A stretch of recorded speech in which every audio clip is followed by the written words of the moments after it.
Hello दोस्तों, नमस्कार। स्वागत है आपका अपना स्टडी चैनल लर्निंग जीएस वाला में। तो आज हम एनसीईआरटी क्लासिक हिस्टोरी के चैप्टर 5 पार्ट 2 के रूप में कंप्लीट कर लेंगे। और इससे पहले बताना चाहेंगे कि क्लास 6, 7, 8 एनसीईआरटी ज्योग्राफी की पूरी वीडियो चैनल पर पड़ चुकी है और पूरी history, geography, civics 6 to 12 complete कराया जाएगा। तो इस वीडियो को इस तरह से पाने के लिए आप चैनल को सब्सक्राइब कर बेल आइकन को दबा दें, क्योंकि जैसे ही वीडियो डाला जाए आपको तुरंत नोटिफिकेशन में मिल जाए और बिना समय गंवाए आप अध्ययन कर सकें। तो चलिए बिना समय गंवाए शुरू करते हैं आज के चैप्टर 5 के पार्ट 2 को। महाजनपदों के राजा ऋग्वेद में उल्लिखित राजाओं से किस प्रकार भिन्न थे। तो कर उनका क्या था? महाजनपदों के राजा विशाल किले बनवाते थे और बड़ी सेना रखते थे, इसलिए उन्हें प्रचुर संसाधनों की आवश्यकता होती थी। इसके लिए उन्हें कर्मचारियों की भी आवश्यकता होती थी।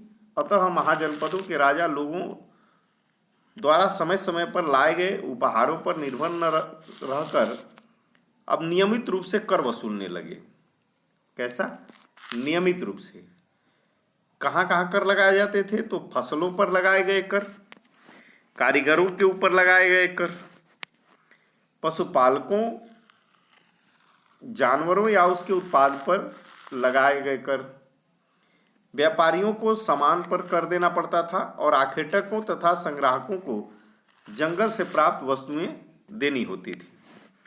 आखेटक तथा संग्राहक राजाओं को क्या देते होंगे?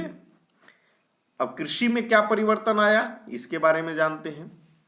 इस युग में कृषि के क्षेत्र में दो बड़े परिवर्तन आए। कितने बड़े परिवर्तन आए? दो बड़े परिवर्तन आए। कौन कौन? हल के फाल अब लोहे के बनने लगे।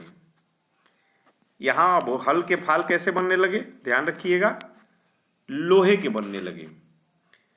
अब कठोर जमीन को लकड़ी के फल की तुलना में लोहे के फाल से आसानी से जोता जा सकता था। इससे फसलों की उपज बढ़ गई। दूसरे लोगों ने धान के पौधों को रोपण शुरू कर दिया।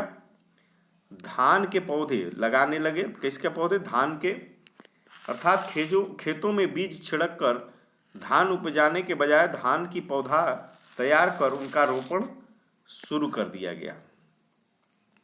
अब पहले की तुलना में बहुत ज़्यादा पौधे जीवित रह जाते थे, इसलिए पैदावार भी ज़्यादा होने लगी।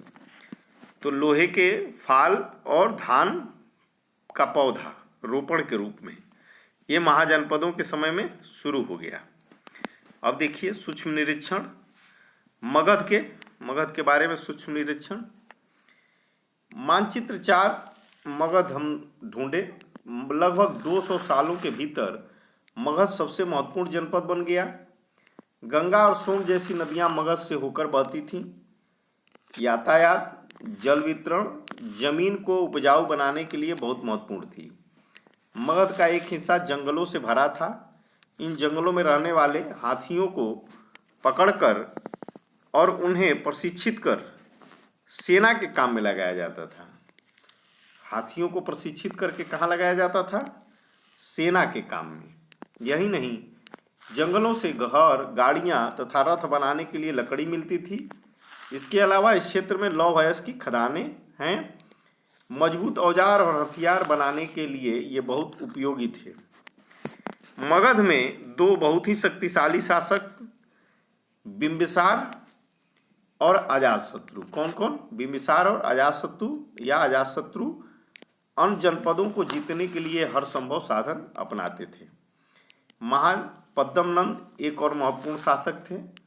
उन्होंने अपने नियंत्रण का क्षेत्र इस महाद्वीप के उत्तर पश्चिमी भाग तक फैला लिया था। तो महापद्मनंद का भाग कहाँ फैला था? तो उत्तर पश्चिम तक। बिहार में राजगिरी, जो आधुनिक राजगीर, कई सालों तक मगध की राजधानी बनी रही। तो मगध की राजधानी कहाँ थी? राजगीर। बाद में पाटलिपुत्र, आज का पटना, राजधानी बनाया गया है। तो मगध की पहली राजधानी राजगीर और बाद में पाटलिपुत्र या पटना बनी। 2300 साल से भी पहले की बात है। मेसिडोनिया का राजा सिकंदर विजय विश्व करना चाहता था। पूरी तरह सफल न होने पर भी वह मिस्र और पश्चिमी एशिया के कुछ राज्यों को जीतता हुआ भारतीय उपमहाद्वीप में ब्यास नदी के किनारे तक पहुंच गया। तो सिकंदर किस नदी के किनारे ठहरा था? ब्यास नदी के। जब उसने मगध की ओर कूच करना चाहा तो उसके सिपाहियों ने इनकार कर दिया।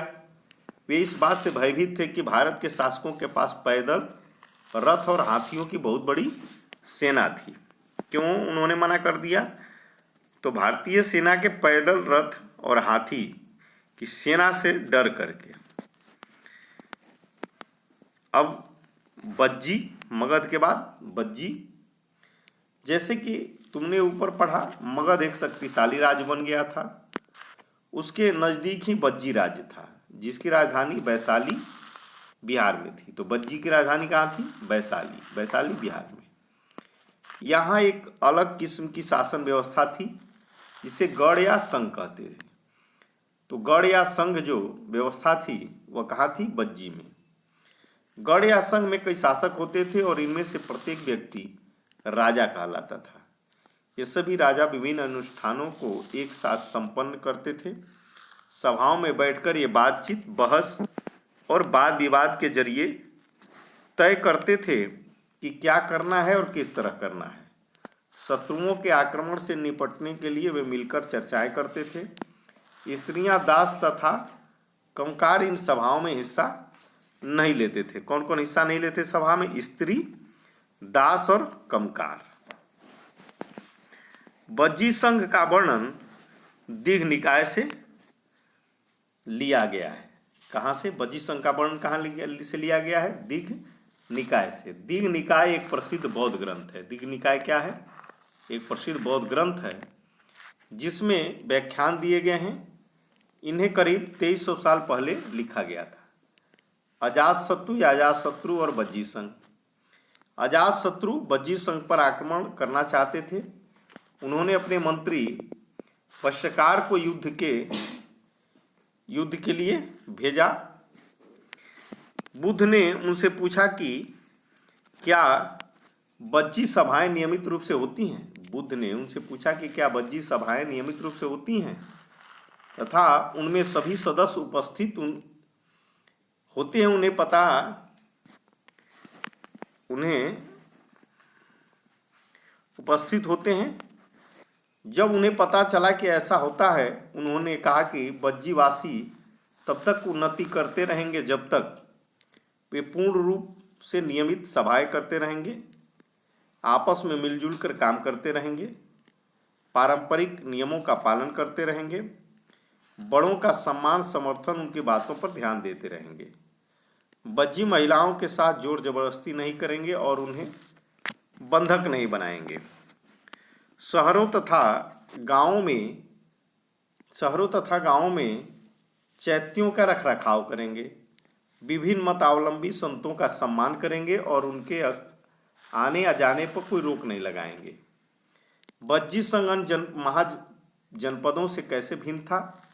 कम से कम 3 अंतर बताना था। तो ये बज्जी संघ, कई शक्तिशाली राजा इन संघों को जीतना चाहते थे। इसके बावजूद उनका राज्य अब से लगभग 1500 साल पहले तक चलता रहा। उसके बाद गुप्त शासकों ने गण और संघ पर विजय प्राप्त कर उन्हें अपने राज्य में शामिल कर लिया। तो गण और संघ पर किसने विजय प्राप्त किया? तो गुप्त शासकों ने। किसने? गुप्त शासकों ने। तो आज का यही जो है हमारा सेशन समाप्त होता है। दोस्तों, कल हम चैप्टर 6 को लेकर के आएंगे। तो आज की वीडियो वॉचिंग के लिए धन्यवाद। थैंक यू दोस्तों।